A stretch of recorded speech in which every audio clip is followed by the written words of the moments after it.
Je vais inviter Damien Alouche, Makan Fofana et Séverine Fontaine à me rejoindre.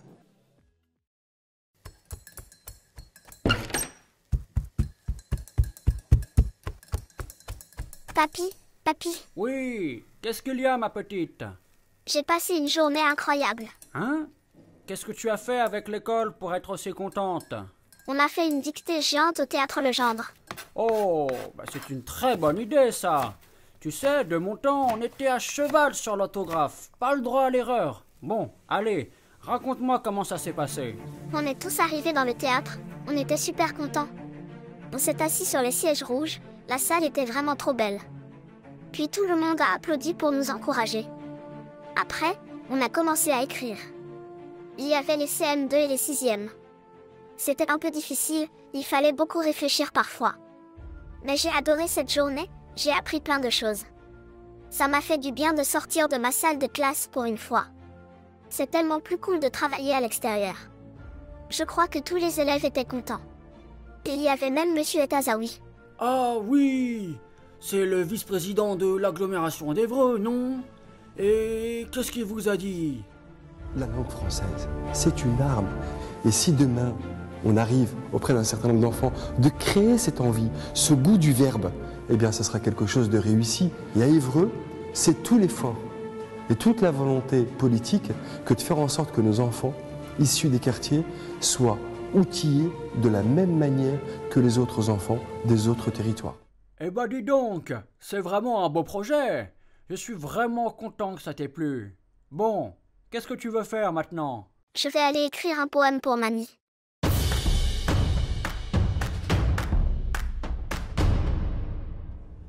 Alors, je vous remercie pour le respect des horaires. Une pause de 10 minutes, c'était pas gagné, Président, ça a marché. Hein. Alors, notre table ronde parle de développer le pouvoir d'agir de la jeunesse, vivier de nos banlieues. Toujours dans notre perspective des tables rondes de cet après-midi, qu'est-ce qu'on a appris de l'expérience? Je vais donner la parole en premier à Damien Alouche.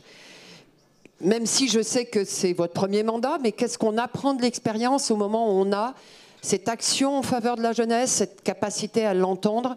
Je vous donne la parole autour de ça. Alors, j'aurais adoré venir vous voir en vous disant voilà, on a un super truc à Épinay, ça cartonne.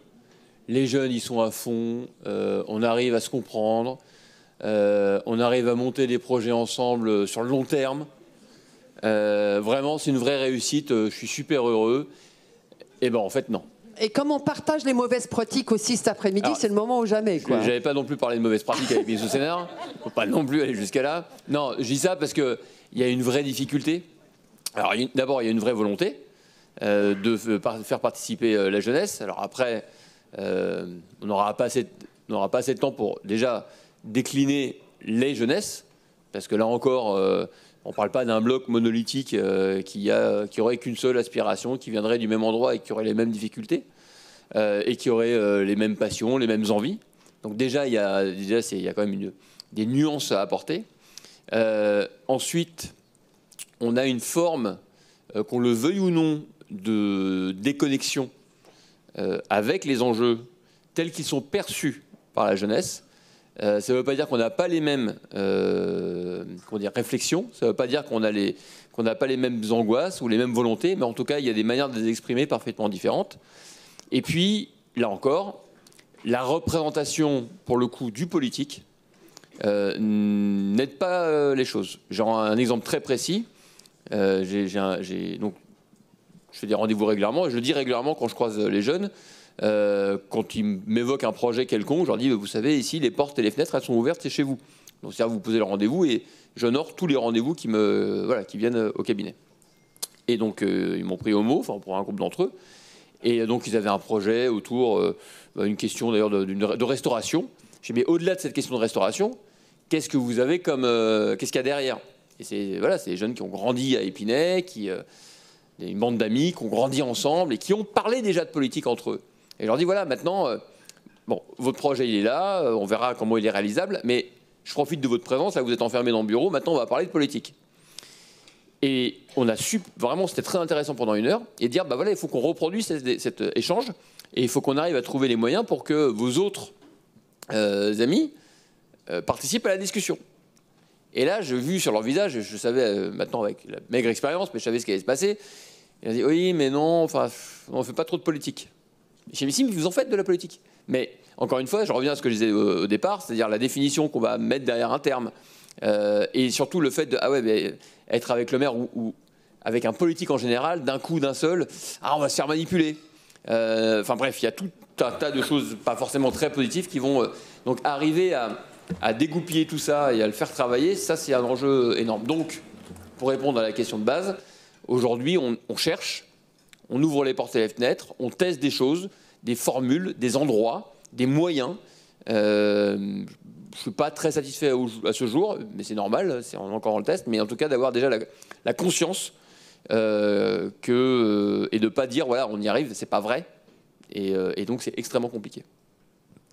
Merci. Makan Fofana, un peu la même question. Et puis cette question d'être en capacité quand on est plus jeune, au sens statistique du terme, de comprendre les enjeux, la perception, etc. Ce que disait Damien Louche, je vous en prie. Je ne travaille pas uniquement avec la jeunesse, mais je peux parler de certaines expériences avec les jeunes. Donc là, on a prévu ensemble de d'abord partager les échecs et les difficultés, mais il y a aussi des réussites.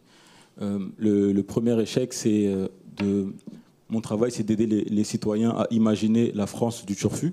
Donc le turfu, c'est le verlan de futur, et d'imaginer des visions alternatives de leur quartier et des futurs ancrés dans leur quartier, dans leur région, en expliquant qu'on n'est pas obligé de quitter le quartier pour réussir, même si c'est cette mythologie qu'on se transmet de génération en génération.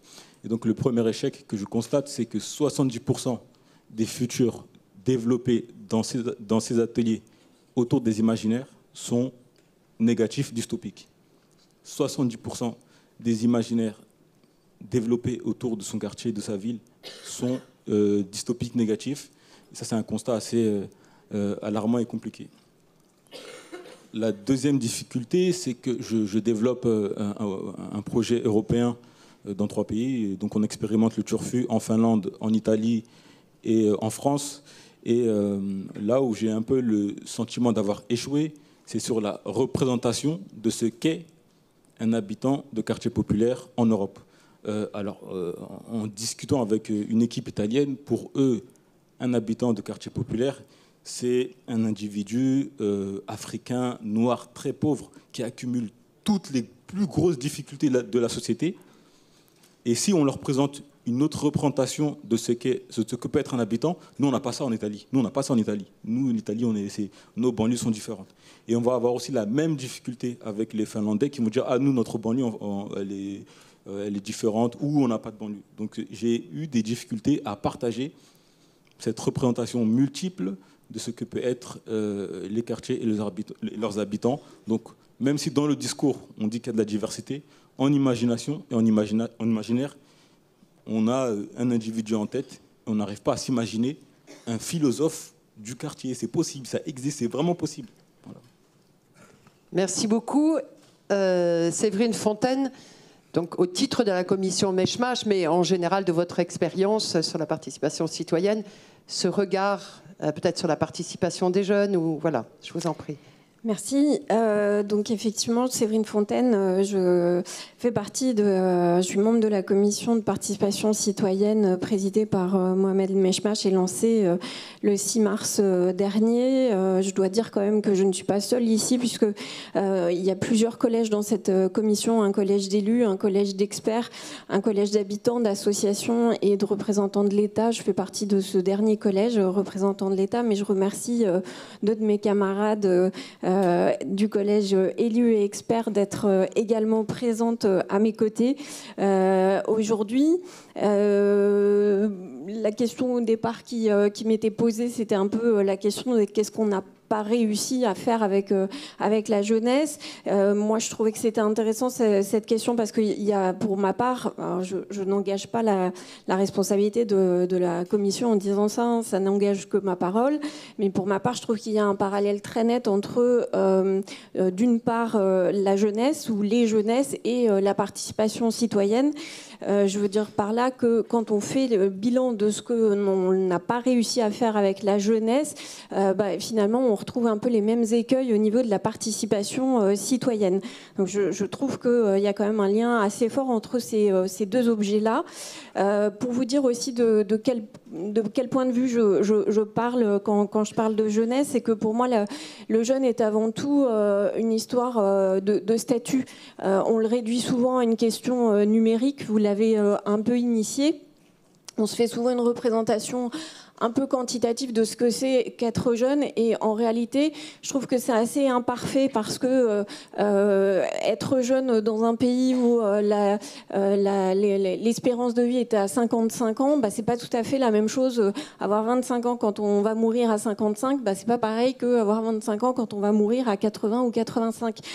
Donc la question de la jeunesse, pour moi, c'est quand même plutôt une question de statut, c'est-à-dire que grosso modo, c'est quand on est en dehors du marché de l'emploi, en dehors du marché du logement et forcément en dehors du marché matrimonial. Et ces trois éléments-là étant liés les uns aux autres. Donc pour moi, c'est vraiment une histoire avant tout de statut et du coup de rôles sociaux qu'on est amené à jouer, puisque si on meurt à 25 ans, si on vit dans un pays jusqu'à 55 ans, et bien forcément les rôles sociaux qui nous sont confiés dans cette société-là ne sont pas les mêmes que ceux dans une société où on pourrait mourir à 80 ou 90 ans.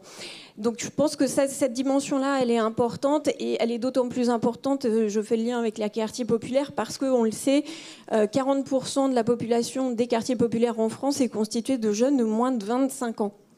Donc cette question, elle est vraiment importante, et elle se distingue du reste de la société où la part des moins de 25 ans ne représente que 29% de la population. Ça veut dire que à partir de ce moment-là, si nos quartiers sont des quartiers éminemment jeunes, les attentes, les aspirations, les mesures en leur faveur ne peuvent être ni les mêmes, ni construites de la même manière. Donc c'est d'où la nécessité, là aussi, de repartir du terrain en partant de leurs besoins à eux.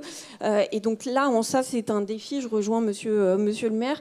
Le défi, c'est qu'en même temps, on a affaire à des individus qui sont des individus en construction personnelle, des citoyens en construction, qu'en plus, ce sont des habitants de quartiers populaires et même souvent relégués.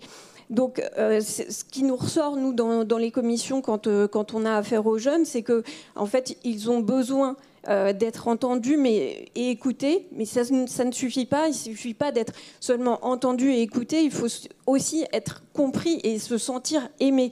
Les jeunes, en fait, ils ont besoin que leurs paroles soient prises en considération et surtout que leurs paroles soient utiles. Ils ont besoin que le regard qu'on pose sur eux soit un regard qui leur laisse une place, et pas forcément la place que nous, on aurait envie qu'ils prennent, mais la place qu'eux ont envie de prendre. Je vous donne un exemple là-dessus, c'est qu'on reproche souvent aux jeunes de ne pas s'engager suffisamment dans la vie associative ou dans la vie citoyenne, ou pire encore dans la vie politique. Or, en définitive, quand on regarde l'engouement que peuvent avoir les jeunes dans les questions caritatives, dans la question de la distribution alimentaire, dans la question de l'humanitaire qui les intéresse particulièrement, on se rend compte que les jeunes sont capables en réalité de s'engager. Mais ils ne s'engagent pas là où on voudrait qu'ils s'engagent ou de la manière dont on voudrait qu'ils s'engagent. Mais en réalité, ils sont capables d'engagement. Donc, d'une certaine manière, ça éclaire le rapport qu'on a en France à nos jeunesses, qui sont vraiment multiples, qui est complexe, et en même temps on doit dire aussi que la France est un pays qui est rassuré par l'expérience, et cette expérience, elle est antinomique de la jeunesse, et puis en même temps, on est tous d'anciens jeunes ici, donc on aborde souvent la question de la jeunesse à travers le prisme auto-centré de nos propres expériences, de notre propre époque, de notre propre jeunesse, de nos propres appartenances, et ça déforme notre regard et notre vision et même nos attentes.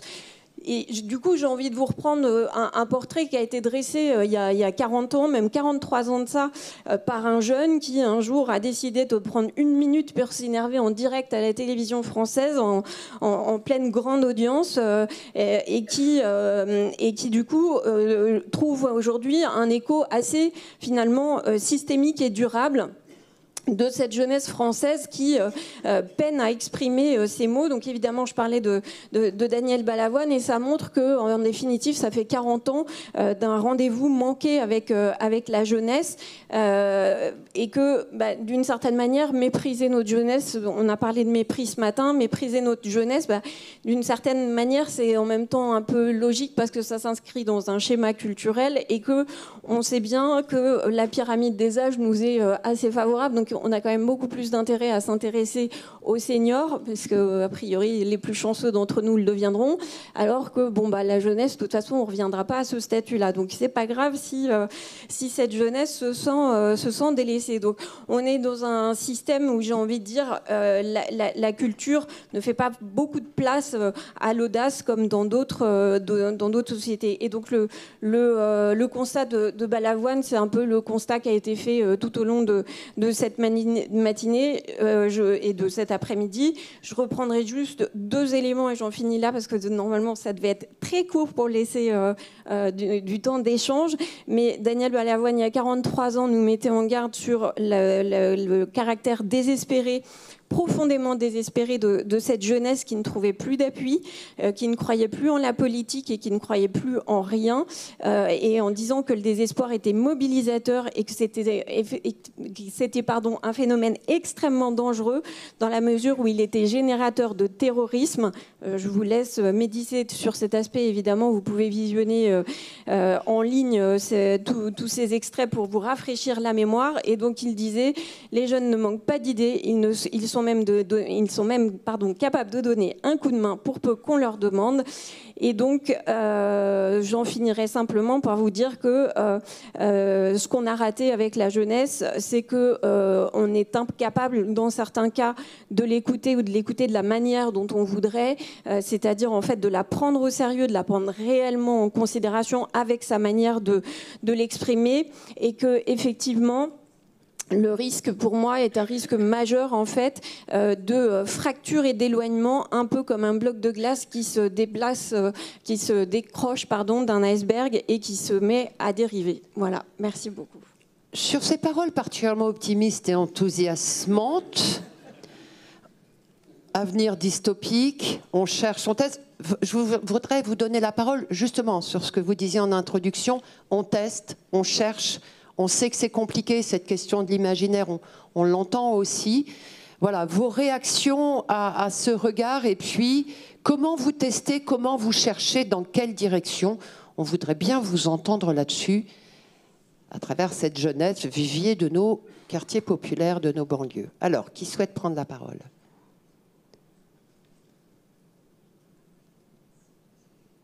Je vous en prie. Sur la question, c'est développer le pouvoir d'agir. Ouais. Les jeunes des quartiers, mais d'une autre manière, mais à peu près identique, les jeunes des quartiers ruraux vivent une forme de discrimination. D'ailleurs, pas une forme, d'ailleurs, vivent une discrimination. Une discrimination de l'adresse, qui amène son lot de difficultés sur la question des mobilités, sur la question de sortir de l'assignation à résidence, qui est la leur. Parler de 70% tout à l'heure de jeunes qui ne voient pas forcément l'avenir de la meilleure des manières, mais ça veut dire quand même qu'il y a 30% qui le voient de manière un peu plus positive.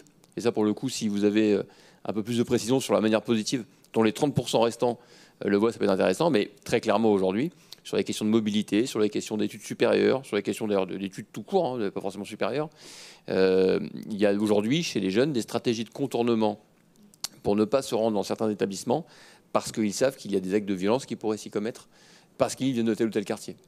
Et d'avoir ça en tête pour un gamin de 14-15 ans, c'est juste pas acceptable. Alors maintenant, on l'a en tête, on le sait. Quelle solution véritable on peut mettre, nous, en place pour les aider à aller au bout de ce qu'ils veulent faire, et comme études et comme travail. Aujourd'hui, on est bien en peine de leur répondre. Ça, c'est la vérité. Après, il y a des exemples qui fonctionnent. Sur la question de la jeunesse, voilà, il y a des vrais parcours. Mais sur la question de la conception de la question de la jeunesse, c'est d'abord, pour développer leur pouvoir d'agir, c'est d'accepter le fait et de le dire qu'il y a des vraies discriminations territoriales et de l'accepter comme tel, de voir comment, du coup, les pouvoirs publics peuvent répondre à cette... Mais en sachant déjà à la base que ça va paraître très compliqué d'y répondre, mais déjà de le verbaliser, de dire oui, il y a une discrimination. Mais ça ne veut pas dire qu'il y a discrimination, c'est égal échec, hein. Ça ne veut pas dire ça. Ça veut juste dire qu'il y a une vraie prise de conscience et qui peut elle-même devenir une force. Et du coup, sur la question de la force, je pense que peut-être que les 30% dont vous parliez, enfin, dont vous n'avez pas parlé, mais pour voir un petit peu de positif dans cette affaire, de voir quelles étaient donc ces affaires-là dans les 30%, quoi. Oui, donc je précise que l'exercice c'était de présenter ce qui ne marchait pas. Donc j'ai présenté ce qui ne marchait pas, mais il y a beaucoup de choses qui marchent aussi dans le turfu.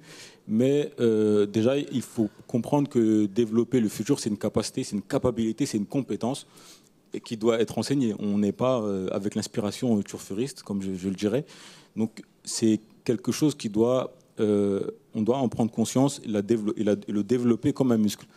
Ensuite, ce que moi j'ai remarqué dans mon contexte, alors je le répète, c'est pas uniquement avec les jeunes, le constat est valable avec des adultes, le constat est valable avec des adultes de différents milieux, donc même avec des cadres sup peuvent avoir une vision très négative du futur, et j'irai même plus loin, c'est un problème civilisationnel. Aujourd'hui, dans le contexte que nous connaissons, les êtres humains ont beaucoup de difficultés à imaginer tout simplement, parce qu'on est devenus des hyper-rationnels, et à imaginer des futurs positifs. Seulement, comme un anthropologue le remarquait, plus on va venir d'une classe défavorisée, plus la capacité à aspirer à va diminuer. Donc ce que moi je retrouve dans certains ateliers dans les quartiers, c'est vrai que c'est très très négatif, mais c'est aussi à l'image de ce qu'on voit à la télé, c'est aussi à l'image des médias, c'est aussi à l'image de ce que les parents vont véhiculer. Et donc moi mon travail, c'est non seulement de développer cette capacité à aspirer à et à faire qu'on passe de 30% à par exemple je dirais 70% d'imaginaire positif, de futur positif, et les 30% nous servent quand même de bascule, parce que en même temps, quand les 30% développent des imaginaires positifs, on va les traiter d'utopistes, vous n'avez rien compris, vous êtes des rêveurs, nous on a tout compris. Donc au début, j'allais forcer les gens à créer des imaginaires positifs. Après, j'ai vu que trop d'imaginaires positifs, ça crée des critiques des imaginaires positifs. Donc là, pour l'instant, je n'ai pas encore trouvé la bonne formule, mais j'espère pouvoir débloquer ce potentiel futuriste bientôt chez les citoyens. Et par rapport à ce que vous disiez par rapport à la politique, et je pense que les jeunes font de la politique, mais comme vous le disiez, ils ne font pas de la politique comme nous l'espérions ou dans les endroits que nous espérions. Mais c'est vrai que les discussions que moi je travaille sur la chicha, donc je fais des recherches sur le sujet, et quand j'ai été en chicha, à chaque fois, des discussions politiques, hautement politiques, géopolitiques, et spirituelles, scientifiques, tout ce que vous voulez, tout ce que vous imaginez, ils se le racontent. Aussi des banalités, aussi des clichés, des préjugés, il y a de tout. Maintenant, c'est comme une boîte noire. Si moi je viens, je leur dis, écoutez, on va essayer de continuer cette discussion. Non, on ne veut pas, on a peur de la politique. Donc moi, la question que je me pose, est-on prêt à faire de la politique dans des chichas ou des lieux comme cela? Mais vous allez me dire non, c'est que des garçons, c'est pas écolo, vous allez faire la liste de tout ce que vous n'aimez pas, parce qu'en fait, on veut de la diversité, mais on n'est pas vraiment prêt à accepter des cultures différentes des nôtres lorsqu'il s'agit de monter à un niveau politique. J'ai une réaction, je vous en prie. Et après, je en fait, ça allait aller dans le sens de ce qui vient d'être évoqué. En fait, la discussion là me fait penser. Donc hier, j'étais à Montpellier, il y avait la réunion nationale des centres de ressources de la politique de la ville. Il y avait une question qui était un peu similaire, mais qui interrogeait plutôt comment soutenir la participation citoyenne. Une question que tout le monde connaît ici, j'imagine. Et l'idée était, en fait, ce qui était intéressant, c'est qu'il y avait une sorte de point aveugle, c'est-à-dire toutes les formes de participation alternatives, non institutionnalisées, etc., elles n'étaient pas véritablement identifiées. Et donc ça fait écho à ce qui vient d'être dit là, dans la mesure où tout à l'heure j'avais une discussion ici à l'heure du déjeuner, et qui évoquait le fait que lors de la crise Covid, on s'est bien rendu compte que comment la jeunesse s'est mobilisée au travers de maraudes, au travers de soutien, des véritables solidarité de proximité, etc. Et toutes formes d'engagement qui sont autres que les formes d'engagement qu'on propose. Et donc il y a un vrai enjeu à interroger l'offre l'offre d'engagement et plutôt peut-être même d'inverser le prisme, c'est-à-dire plutôt que d'interroger notre offre, identifier ce qui existe pour je sais pas, réfléchir à comment l'accompagner, etc. Et ça interroge la question de je ne sais pas si on peut parler d'ensauvagement des politiques publiques, mais en tout cas comment elles peuvent sortir de leur précaré, de leur territoire, je dirais, maîtrisé, connu, et entrer en zone d'effort pour qu'on sorte ensemble de nos zones de confort et rencontrer les réalités et les envies des jeunes et des moins jeunes d'ailleurs. Voilà. D'autres réactions? Je vous en prie. Merci. Oui, je veux bien réagir là-dessus parce qu'en fait, je pense qu'il y a beaucoup... Vous présentez ? Pardon, je suis Cécile Sornin, je suis adjointe à Mulhouse. Et en fait, je voulais réagir parce que je pense qu'il y a beaucoup d'envie, d'engagement, mais souvent d'engagement informel sur la jeunesse et qu'on est aussi très dépourvu, démuni de la façon dont on peut les accompagner. Et quand on les envoie vers le modèle associatif, ou alors vers des assos qui font à peu près la même chose qui pourraient les accompagner, elles sont souvent vieillissantes ou avec des gouverneurs qui les ouvrent, parce qu'il y a ce que les élus pensent, mais il y a aussi parfois le monde associatif qui en local peut être un peu vieillissant. Et donc ils recréent, dans le meilleur des cas, une asso qui fait la même chose, mais une asso de jeunes. Moi, je crois que sur l'accompagnement d'une façon générale de l'informel, on n'est pas bon, et c'est vrai pour la participation citoyenne, c'est un vrai frein, au-delà de la jeunesse. Je lisais hier, donc moi j'étais au réseau national des maisons des associations, qui avait fait un travail notamment sur la jeunesse, et qui disait que les associations de jeunes, c'est très corrélé au niveau d'études aussi. Et donc dans nos quartiers, bien sûr, l'engagement, alors je vais de façon un peu caricaturale, mais si on est scout depuis sa plus tendre enfance, en fait on est un adulte scout et on a des enfants qui le deviennent. Donc en fait, il y a une espèce d'apprentissage de l'engagement. Et à Mulhouse, l'adjoint à la jeunesse a développé un programme qui s'appelle Engage-toi. L'idée, c'est contre 100 heures d'engagement, de payer un bout de permis de conduire ou un BAFA. Mais par contre, c'est pas juste 100 heures, tiens, vas-y, fais-les. On le fait avec des structures qui veulent accueillir ces jeunes de quartiers prioritaires. Donc c'est un vrai tutorat positif. Et qu'est-ce qu'on constate? C'est que souvent, les jeunes viennent en effet en se disant « Ah super, c'est plus sympa pour mon permis de conduire ». Mais la réalité, c'est que si ça a été bien fait, ils restent dans la structure qui les a accueillis. Et je crois que c'est des choses comme ça qu'il faudrait repenser. Parce que les jeunes tout seuls, parfois, tu vois, moi ça m'amuserait d'aller faire une séance de chicha, parce que je crois que c'est aussi comme ça qu'on apprend plein de choses. Mais parfois c'est un peu entre eux. Et on rentre pas non plus très facilement. Donc, par contre, ces modes mixtes, un peu tutorat, mentorat, peut-être qu'il y a des choses à creuser ensemble, voilà, pour mettre au débat. Je voulais vous faire réagir à ça. Et on fait souvent, nous, des débats où on mélange des délégués de classe de tous les lycées d'une ville ou d'une intercommunalité. Le lycée du quartier populaire, le lycée un peu privé du quartier un peu plus chicos, etc. Et très fréquemment, on n'a jamais de difficulté avec les chefs d'établissement et ça marche très bien sur temps scolaire, sinon on ne les a pas. Et ça nous permet de mettre 150 lycéens dans une salle extrêmement fréquemment. Et ce que je trouve, c'est qu'ils sont super intéressés de découvrir, si je suis jeune d'un quartier un peu chicos, le jeune du quartier populaire, et ça passe hyper facilement. Est-ce que ce lien entre les jeunes des différents quartiers, on a un endroit, ils me disaient ces jeunes-là, mais quand on était tout petit, il y avait des actions dans le primaire, la ville fait des actions où les jeunes se mélangent, mais quand on est au collège ou au lycée, il n'y a plus ces actions collectives. Voilà, je voulais savoir si c'est au-delà de ce que vous évoquez tous les deux, ce fait aussi que les jeunes se rencontrent de différents quartiers, c'est une piste. Alors déjà, juste rapidement, déjà vous parlez d'élèves déjà engagés. Donc qu'ils soient soit au CVL, soit au CVC, soit délégués. Soit délégués, ouais. Et donc qui ont déjà une implication.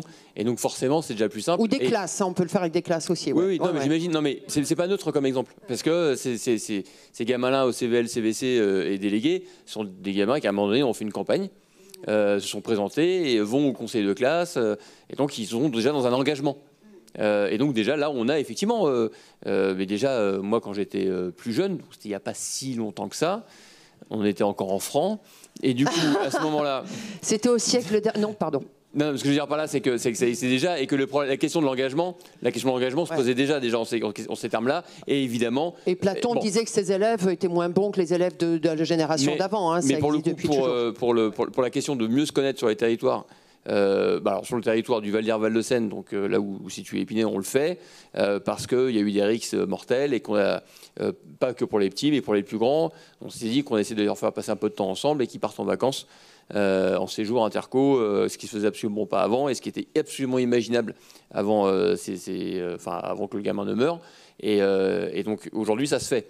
Alors il n'y a pas forcément de fonds, il n'y a pas forcément d'action, parce que c'est très complexe, parce qu'il y a d'autres choses qui rentrent en jeu, mais on pourrait très bien imaginer des maraudes solidaires interquartiers, sauf qu'en vrai, ça ne se passe pas comme ça.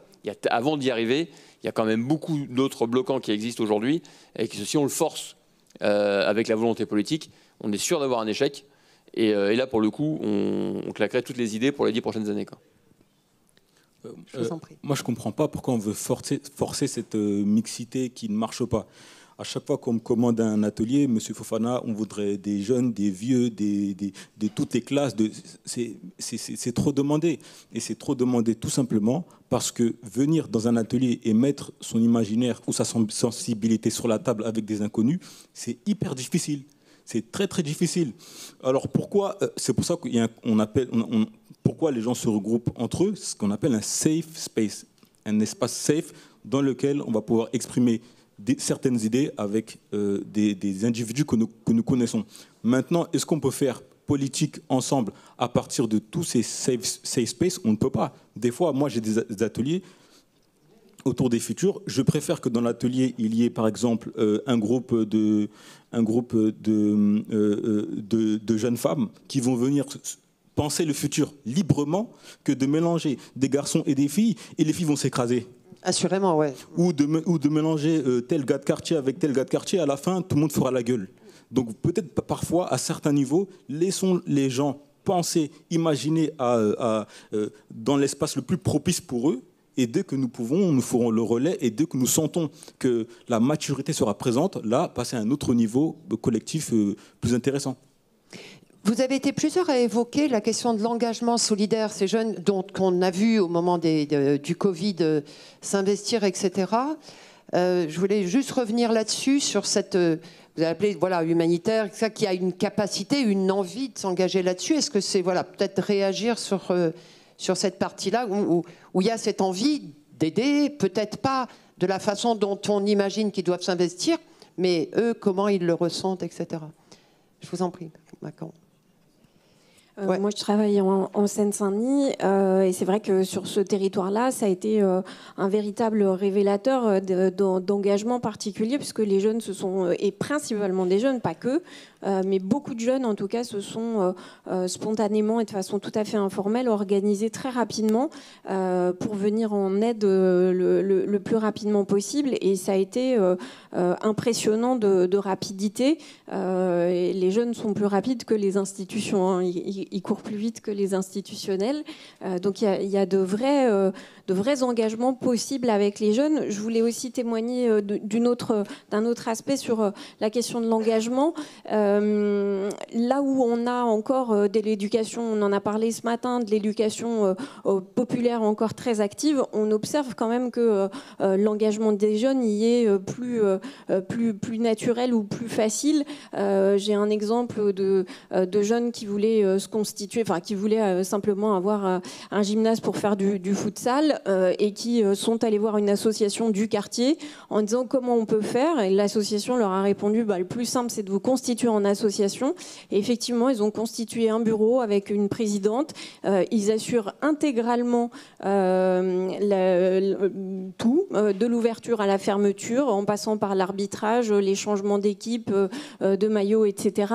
Que ça fait une dizaine d'années maintenant qu'ils existent, que depuis qu'ils existent, il n'y a jamais eu un seul débordement, une seule dégradation. Ils assurent tout, de l'arbitrage, etc., que ça draine des jeunes de plusieurs quartiers, mais aussi de plusieurs villes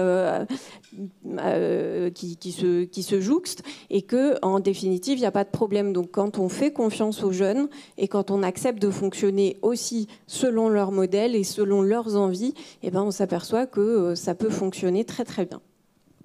Je continue un peu dans cet élément de conclusion sur ce que vous dites, Macron Fofana, sur cette logique de safe space, c'est-à-dire aller avec eux, aller, c'est-à-dire pas plaquer notre manière de faire, mais être à leur côté.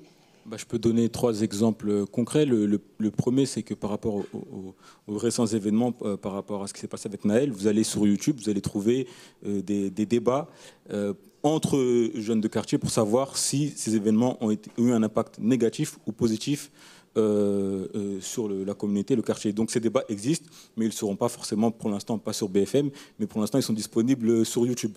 Le deuxième exemple, c'est, je ne sais pas si c'est un bon exemple, mais on a vu pendant les récents événements de juin des jeunes s'organiser sur Internet, sur Twitter, pour faire certains actes que je ne valide pas forcément, mais par exemple, pour se représenter et se réunir, ils vont dire « Ah, nous, ils vont utiliser le manga en disant que nous, on est des samouraïs qui allons se réunir pour faire telle action. » Donc, pour faire politique, ils ne sont pas passés par le langage que nous utilisons maintenant, ils ne sont pas passés par les images que nous utilisons maintenant, ils sont passés par notre médium, qui est le manga, pour exprimer leur désir